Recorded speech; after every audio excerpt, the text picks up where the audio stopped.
Hey everyone, thanks for tuning in to Near Disney. It's the Wednesday show where us panel of local real estate experts and Disney enthusiasts get together and have a little group huddle about what's going on with the market, all things that are going on in the news with Orlando, and everything that's happening within a 25-mile radius of Cinderella's castle.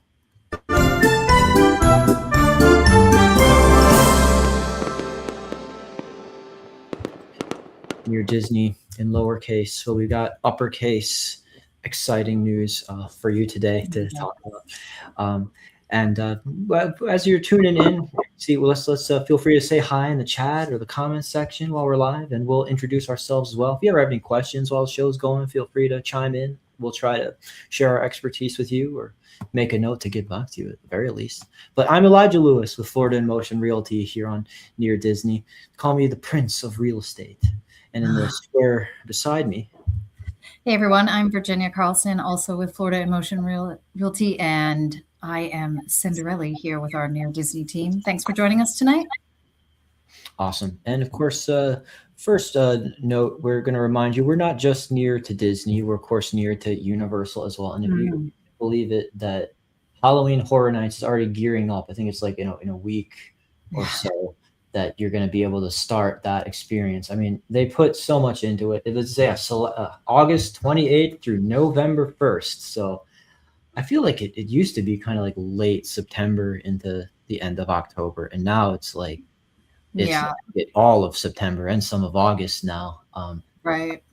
The experiences have kind of become higher production and stronger, like probably more expensive intellectual properties like Sinners, Stranger Things, Hellraiser, just to kind of, and they got Ozzy Osbourne, the Prince of Darkness, and it gets a haunted house celebrating the rock and roll's legends. But of course, sadly, we lost Ozzy from Black Sabbath and his Crazy Train legacy.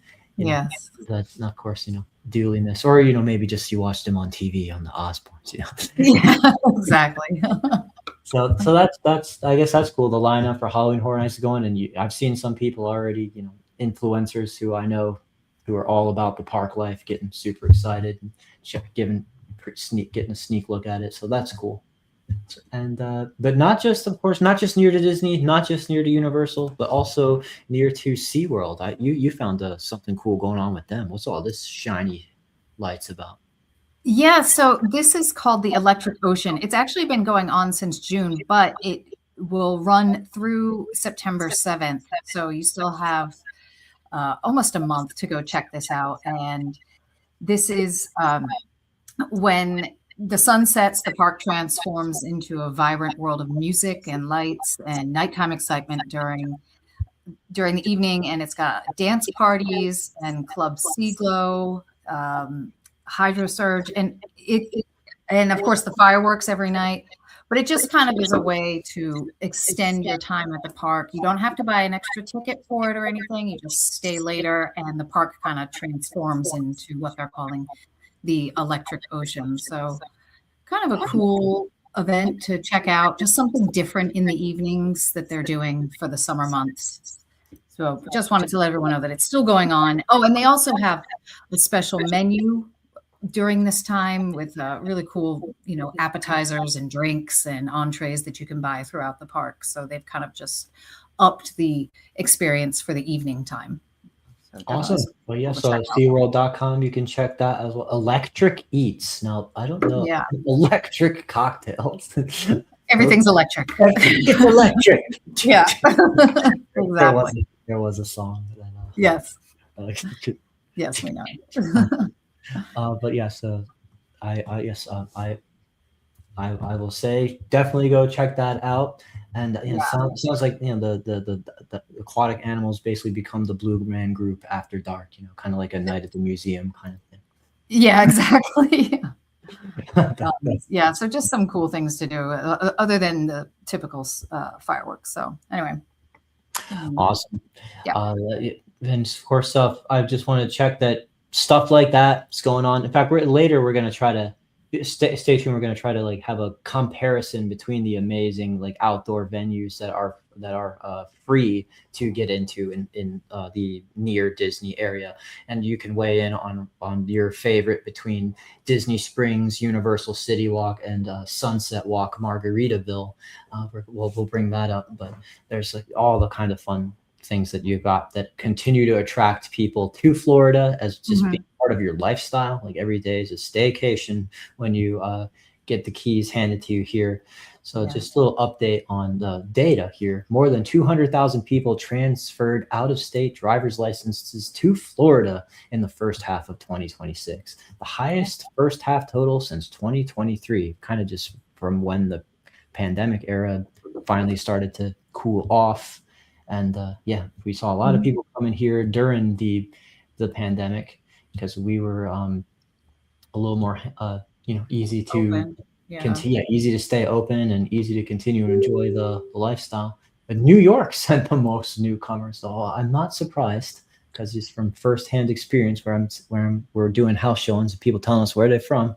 A lot of New York, a lot of New Jersey, a lot of California. Yes, a lot of New York, New Jersey.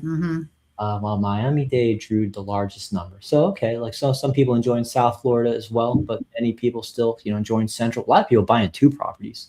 They want to like have a home in both. But basically, yeah, yes, Georgia, New Jersey, and see, I told you, California and Texas. While they're the people who are bringing us some stuff, and I'm glad to see. We every week we cover new construction, which even includes 55 plus communities. Sue Kopiev, who was not on the show tonight, but she's our sleeping beauty on the team. She put out a really cool video covering the new 55 plus community to cover this past week. So yeah, subscribe to the channel and catch that as well. But basically, the numbers have limitations. They do not show how many Floridians switched licenses after moving to another state. So I guess, but from what I'm seeing, a lot of people are very, very happy here. So higher than the highest of the post-pandemic levels. Yeah. Good, getting some good new neighbors. And I'll tie that into inflation cooling, giving the housing market some breathing room. So July inflation eased to 3.4%, while shelter costs also slowed. Softer reading could help limit upward pressure on mortgage rates. So basically, consumer prices only rose 0.1% from June and 3.4% from a year earlier, down from a 3.5% annual increase in June. So that's the Bureau of Labor Statistics idea of core inflation. And that excludes volatile food and energy costs, which rose 0.2% for the month. So basically, the housing component offered another encouraging sign. Shelter costs rose just 0.1% in July and 3.2% over the past year. Still accounted for only roughly 2/3 of the overall monthly increase in consumer prices.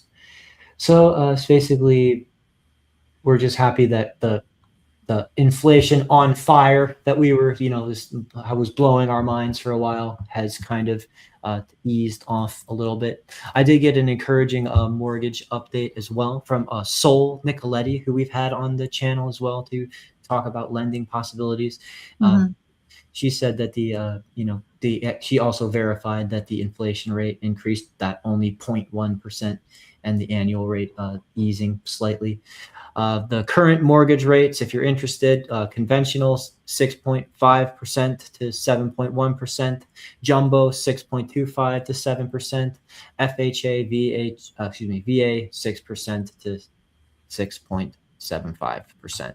So we're always happy to share our lender contacts with you and compare programs for you on that. But yeah, if you want a little blurb for this week, that's what we're talking from our one of our good lender connections.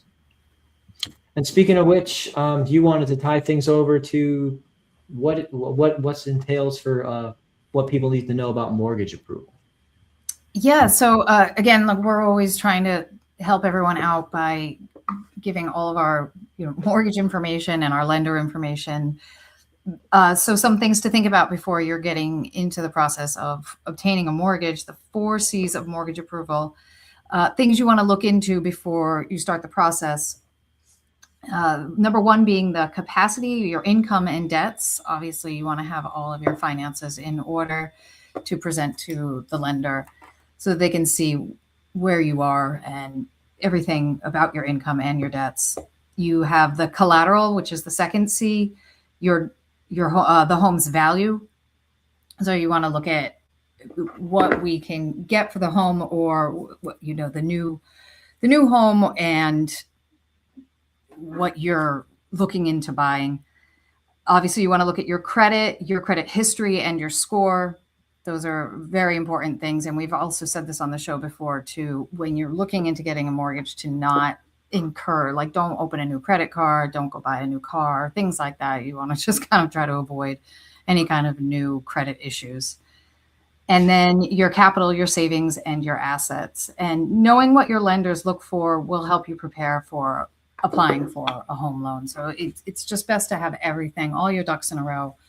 And the 4 C's are just kind of easy things to remember: capacity, collateral, credit, and capital. Yeah, they don't even want you paying off debt after Yeah. you've already started the process. Like some people were saying, like, oh, like I had some student loans, or I had a car payment that, at the time I started. So I paid that off, that helps, right? And actually complicates the process. So Right. make sure Right. that before you do anything, you don't assume what's helpful. Say like, oh, it was a good thing I just paid off my $15,000 in student loans, right? And just before you really do anything, making a payoff or a purchase, talk to that lender in that Right. process. I love how you went clockwise around this. I mean, I would have went like right to left and then right to left again. So. Oh yeah. I guess I went around in a circle. That's all right. Yes, of course. Then after you have fallen in love with Florida, and you have fallen Yes. in love with Central Florida, and you have figured out your mortgage approval, then comes the time to start looking at houses. And we Yep. just did want to share with you that we do have an awesome listing in Celebration, Florida, the town that was built by Disney. 5-bedroom home for $919,000. That's just right walkable to downtown Celebration. I'm going to play the video for you real quick of 839 Lake Evelyn Drive, and then share just a little bit more good information when we're done here.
Beautiful.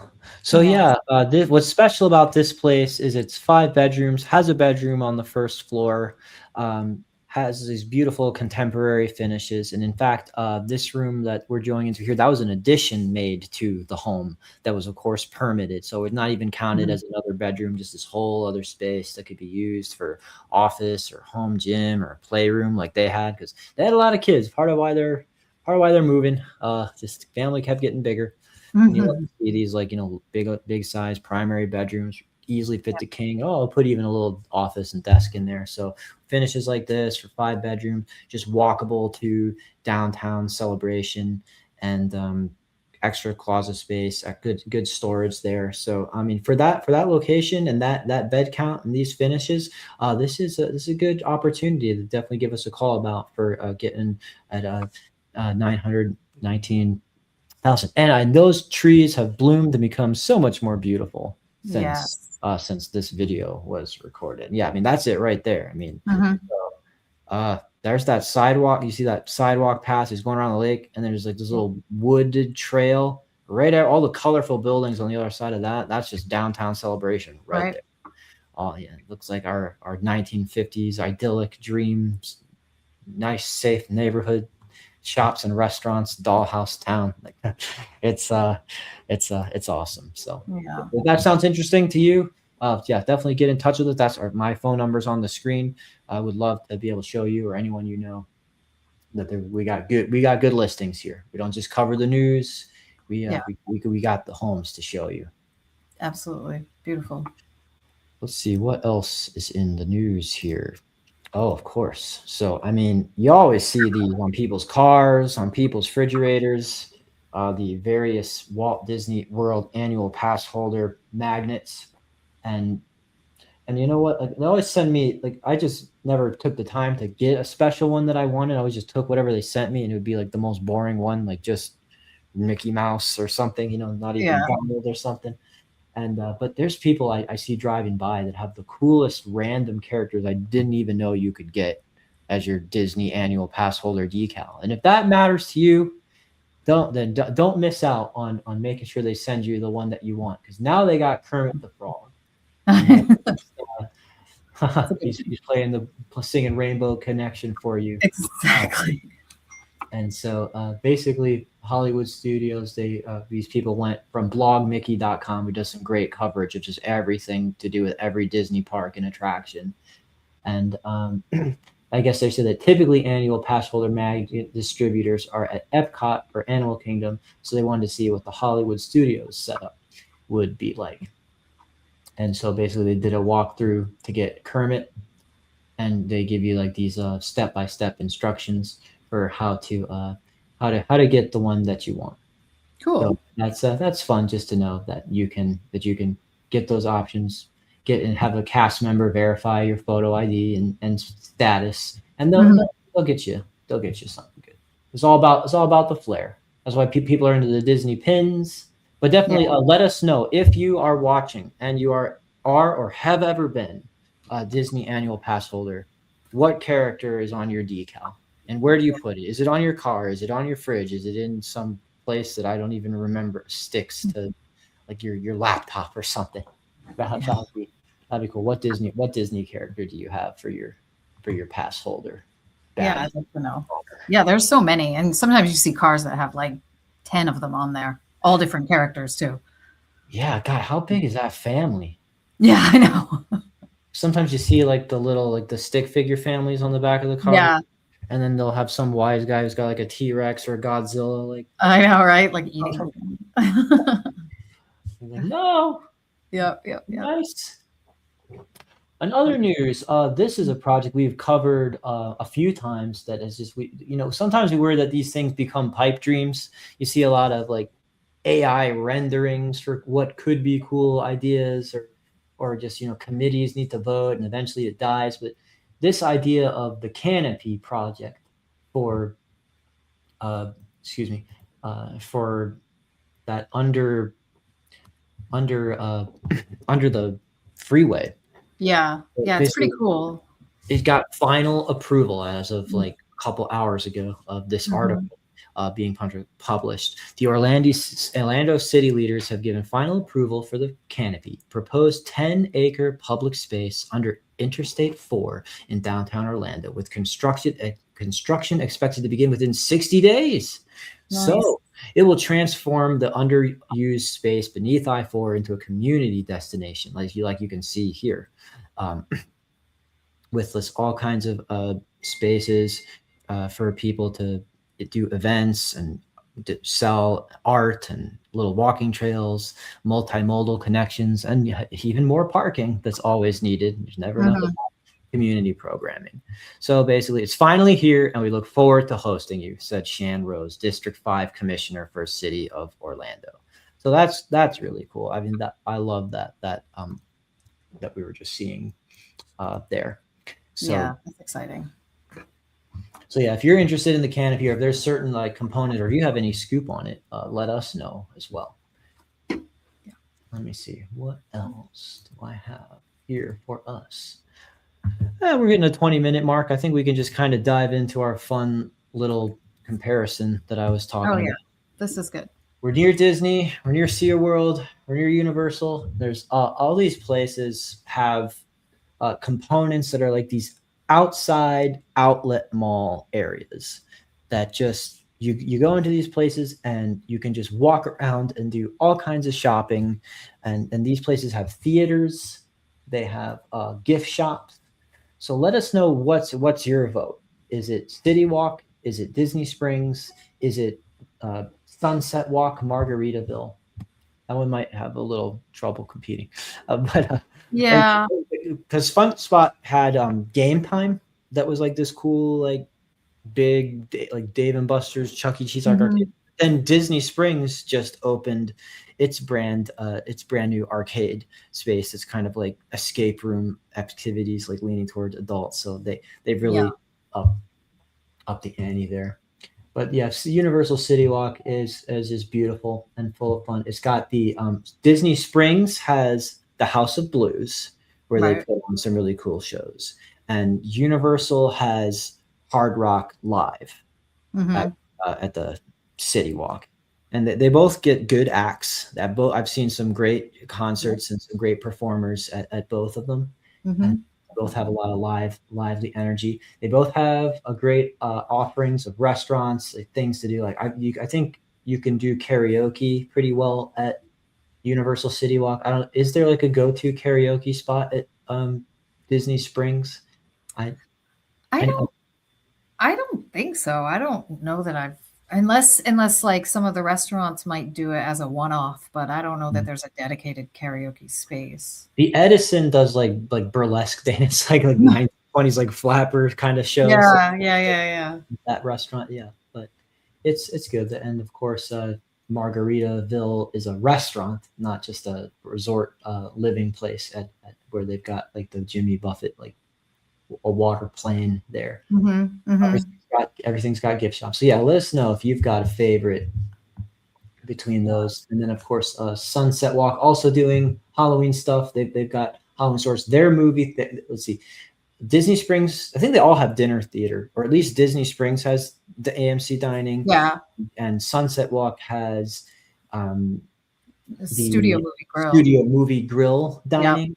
I Mhm. don't know if Universal has like, is it Regal or is it I think so. I don't know if they do, I don't know if they have a um, dining the component. the dine-in in the So theater.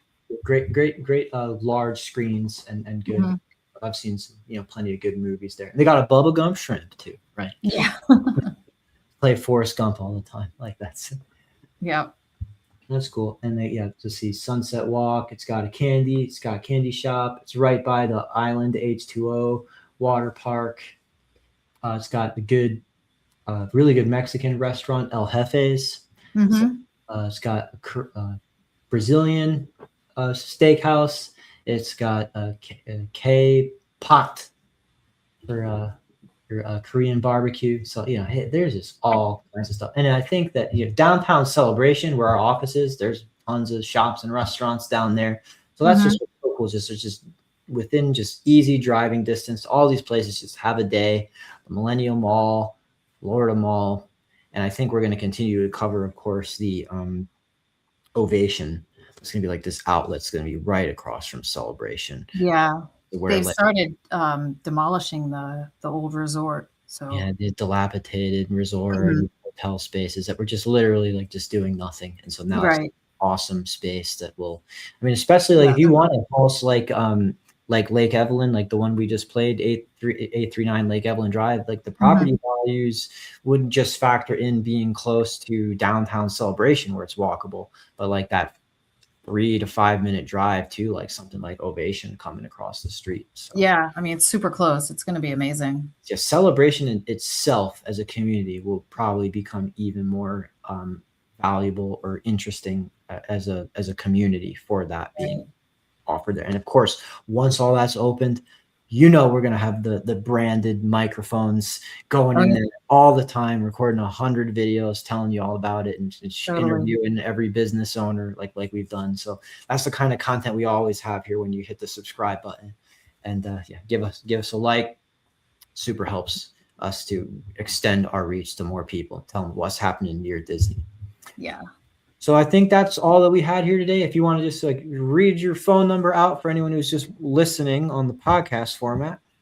Sure. Again, Virginia Carlson, 407-487-9960. And Elijah Lewis, 407-922-0587. And Frank, thanks for watching. You can continue every week we're doing this. And of course, if you have any just more personal needs, real estate questions, get in touch with us. We'll help you out, whether you're buying or selling. So I think we'll throw it over to Kim Hawk, the fairy godmother of real estate, to sign us off. Take care, everyone. Bye. Thanks.